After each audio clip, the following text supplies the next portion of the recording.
10 pinakamapanganib na bilangguan para sa mga kababaihan.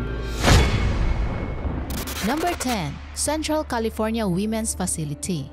Ang Central California Women's Facility ay isa sa pinakamalaking bilangguan para sa mga kababaihan sa United States. Laganap dito ang illegal na droga tulad ng heroin. Pinagbibili sa mataas na halaga at mabilis ang kanilang pagsusupply. Gumagamit ng syringes para sa pag-intake ng droga na ninanakaw nila mula sa medical waste bag sa infrared ng bilangguan. Nagkakahalaga ng $50 to $100 bawat isang syringe. Di alintana kung ito ay may dumi o contaminants na nagdadala ng panganib sa kalusugan ng mga gumagamit tulad ng AIDS. Kung kaya't may mga naiulat na nagkakaroon na ng AIDS ang ibang bilanggo. Sa kasamaang palad, hindi kayang pigilan o kontrolin ng otoridad ang iligal na kalakaran sa droga. Ito ay nagpapakita sa kahinaan ng kanilang sistema o patakaran sa loob. Ayon kay Warden Tina Farmon, ang droga ay pinapasok sa bilangguan sa iba't ibang paraan, kabilang ang pagpapadala sa mga food packages mula sa labas, pagbisita sa mga bilanggo at kahit na ang ilang correctional officer ay maaaring sangkot sa pagnanakaw at smuggling ng droga. Di lamang yan, naging pugad rin ito ng iba't ibang gang kaya laganap ang karahasan sa loob. Survival of the fittest nga kung maituturing. Number 9. Puli Charkey Prison. Noong December 2006, 69 ang nabilanggo sa kulungang ito kasama ang 43 nilang mga anak. 12 sa kanila ay pinanganak mismo sa loob. Mayroong 15 miyembrong tauhan at lahat ng nagtatrabaho ay mga babae, maliban sa mga lalaking nagbabantay sa labas. Karamihan sa kaso ng mga babaeng nakulong dito ay moral crimes, tulad ng zina o pakikipagtalik outside marriage na napapatunayan sa pamamagitan ng virginity test o ang hindi pagpapakasal mula sa lalaking nanggahasa sa kanila. Gayon din ang paglalaya dahil sa forced marriage na pinagpapalanuhan ng sariling pamilya o di naman kaya pag-iwas sa kanilang mga abusadong mga asawa. Sa loob ng kulungan, ang pagkain ay inihahatid sa kanilang dormitory. Ngunit ito ay hindi sapat at minsan ay panis na. Ang ilan ay makakatanggap ng pagkain mula sa kanilang pamilya kung sila ay binibisita, pero madalas ay hindi nangyayari. Gayon din ang serbisyong medikal. Nagrereklamo ang mga bilanggo dahil painkillers lamang ang ibinibigay kahit na ang ilan sa kanila ay malubha na ang mga sakit. Bukod rito, madalas na pinipilit ang mga kababaihang bilanggo na pumirma ng mga pahayag o pag-amin sa mga istasyon ng pulis o habang nasa pre-trial detention. Marami sa kanila ay hindi marunong bumasa o sumulat at hindi naiintindihan ang nilalaman ng kanilang pinipirmahan. Minsan pa nga ay pinapangakuan ng kanilang paglaya, ngunit sa huli ay gagamitin lang pala laban sa kanila pagdating ng trial, lalo pat wala silang mga abogado. Number 8. Tihar Jail. Ang Tihar Jail ay nasa ika-7 pwesto sa listahan ng pinakamalaking bilangguan sa India. Puno ng halos 17,000 na mga individual na halos 3 beses na higit sa orihinal na kapasidad nito. May mga insidente ng karahasan sa loob at ang extortion o pangungutong ay tila naging pangkaraniwan. Inilalarawan ang kondisyon ng pamumuhay sa bilangguan bilang isang bangungot na hindi mo naising maranasan. Nagaganap ang malawakang katiwalian kung saan ang mga gwardya ay iniulat na tumatanggap ng pera o bayad para sa pagpapalusot ng mga ipinagbabawal na bagay sa loob. Iniulat rin na maraming bilanggo ang nakakulong nang walang paglilitis na nagdudulot ng labis na panggigipit at kawalan ng katarungan. Number 7. Bangkok Women's Correctional Institution.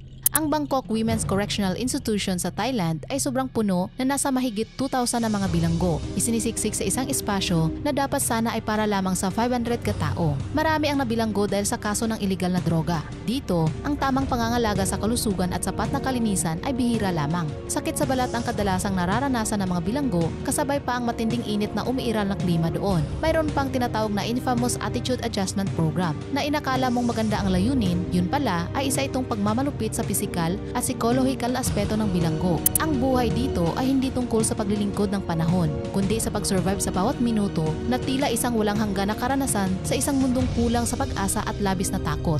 Number 6. Roses Jail at Rikers Island. Ayon sa mga ulat mula sa DOJ at New York Times Magazine, ang tauhan ng bilangguan o correction officers ay nang aabuso ng hindi bababa sa 50 sa 800 na kababaihan na nakapiit sa pasilidad ng Rikers. Paulit-ulit na panggagahasa, bribery at pananakit ang nararanasan nila sa loob. Kung gusto daw makipagtalik ng mga kalalakihan sa mga kababaihang inmate, ay magbabayad lamang sila para dito. Ang CO ang may kapangyarihan na magbigay ng tiket kahit sa anumang transaksyon sa loob, ngunit pang-aabuso sa kapangyarihan ang kanilang ginagawa, tulad ng pagkontrol o pagpigil sa pag-access ng isang inmate sa komisari, isang tindahan sa bilangguan. Pangalawa, pagtitrip na baguhin ang PIN ng telepono upang di makatawag sa pamilya. Pangatlo, hindi pag-escort sa tuwing gustong pumunta sa klinik o simbahan. Pang-apat, pagsasara ng dormitory na naging sanhi ng pangmatagalang paghihintay at hindi pagkakaroon ng pagkakataon na makalabas o makapunta sa bakuran. At panghuli, pagbibigay ng maruming basahan sa halip na tissue ang gagamitin sa tuwing sila ay dudumi. Number 5. Heilongjiang Women's Prison, China. Ang bilangguang ito ay kilala sa pagiging mahigpit sa mga inmates at may mga ulat ng pang-aabuso. Halimbawa na lang sa isang babaeng nagngangalang Mo Yongxia. Ibinunyag niya ang tungkol sa kanyang nararanasang pang-aabuso at pagpapahirap mula sa mga kamay ng otoridad sa loob ng 3 taon dahil ang umano sa kanyang relihiyon. Regular na pinupusasan ang kanyang kamay, ikinukulong mag-isa at sinasaktan ng mga gwardya at ilang inmates. Desperado ang mga gwardya na pilitin siyang talikuran ang kanyang pananampalataya at handa silang gawin ito kahit ano pa mang paraan. Ngunit sa kasamaang palad, siya ay binawian ng buhay habang sinasaktan ng mga gwardya. Inimbestigahan din ang bilangguang ito dahil sa iligal na pagkuha ng organs ng mga inmates nang magreklamo silang kinukuhanan ng dugo na walang pahintulot. Number 4. La Mesa Prison.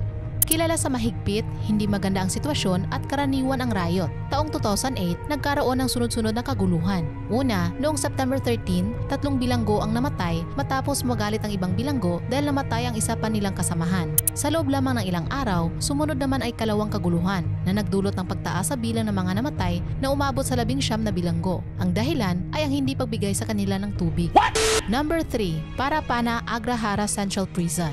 Itinayo ang bilangguang ito para sa mga kalalakihan, ngunit pagdating ng panahon ay dumagdag pa ng pasilidad para sa mga kababaihan. Sa kasalukuyan, mayroon ng higit sa 200 na kababaihan ang naninirahan dito at ilan sa kanila ay naglakas loob na magbahagi ng kanilang masamang karanasan. Taong 2014, isang grupo ng mga inmates ang nagpadala ng sulat na naglalaman na sila ay naabuso ng mga prison authorities at ibang inmates, tulad na lang ng pagdala sa kanila sa men's section at pipiliting makipagtalik. Nagbabayad ang mga kalalakihan sa gwardya para lamang dito. Mariin namang itinanggi ng mga prison authorities ang aligasyong ito, pero ang gobyerno ay nagsagawa ng investigasyon. Kalaunan ay natuklasan na tuwing gabi ay pinagtatrabaho sa kusina ang mga kababaihan upang madali para sa mga gwardya na gawin ang kanilang hakbang at hindi mapansin. Dahil dito, ang sangkot ng mga prison authorities ay siniba. Number 2. Tashkent Women's Prison.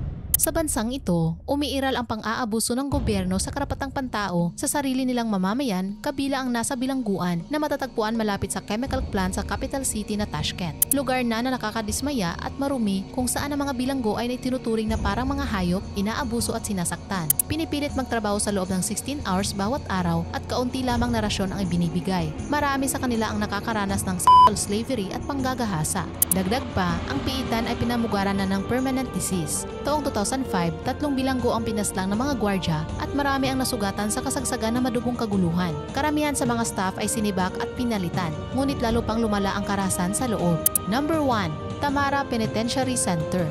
Bago tayo magpatuloy, i-like mo muna ang videong ito. Baka makalimutan mo eh. Mag-subscribe ka na rin para friends na tayo. Okay. Galit at pangamba naman ang nararamdaman ng mga babaeng bilanggo matapos sabihin ng government officials na isang gang ang pumatay ng hindi bababa sa 46 na kababaihan sa loob ng bilangguan.